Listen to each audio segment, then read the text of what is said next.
அதிமுக ஆட்சியில் கொண்டு வந்த மகத்தான திட்டங்களை விடியா திமுக அரசு நிறுத்திவிட்டதாக அதிமுக துணை பொதுச்செயலாளர் KP முனுசாமி குற்றம் சாட்டியுள்ளார். கிருஷ்ணகிரி நாடாளுமன்ற தொகுதி அதிமுக வெற்றி வேட்பாளர் ஜெயபிரகாஷை ஆதரித்து காவேரிப்பட்டினம் அருகே உள்ள பென்னேஸ்வரன் மடம் பகுதியில் அதிமுக துணை பொதுச்செயலாளர் KP முனுசாமி வாக்கு சேகரித்தார். அப்போது பேசிய அவர், நகை மற்றும் கல்வி கடன்கள் ரத்து செய்யப்படும் உள்ளிட்ட பல்வேறு வாக்குறுதிகள் அளித்த விடியா திமுக அரசு எந்த வாக்குறுதியும் நிறைவேற்றவில்லை என குற்றம் சாட்டினார்.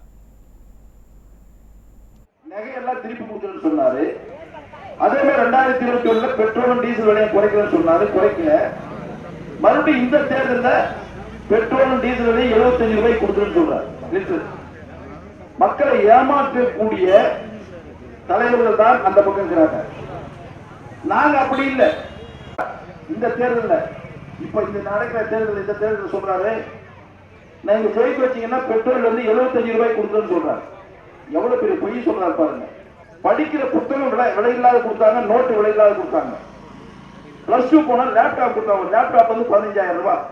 நம்ம கிராமத்துல படிக்கிற குழந்தை லேப்டாப் வாங்க முடியுமா? புரட்சி தலைவர் அம்மா கொடுத்தாங்க. ஆனா இன்றைக்கு முதலமைச்சர் இருக்கிற ஸ்டாலின் அவர்கள் நாம கொண்டு வந்த திட்டத்தெல்லாம் என்ன கொண்டு வந்திருக்காரா? எல்லாம் நிறுத்திவிட்டார்.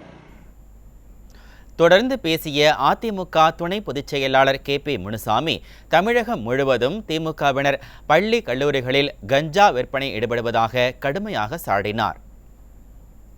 கஞ்சா விற்கிறான், திமுக கஞ்சா விற்கிறான், இல்லைன்னு மறுக்க முடியாது.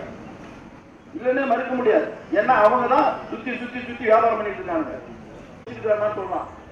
இன்னைக்கு கஞ்சா அடிச்சு வந்து வச்சுக்க வாசல்லாம் வராது.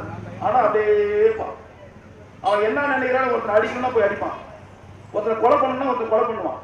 அவன் மனநிலை மாறி போகுது.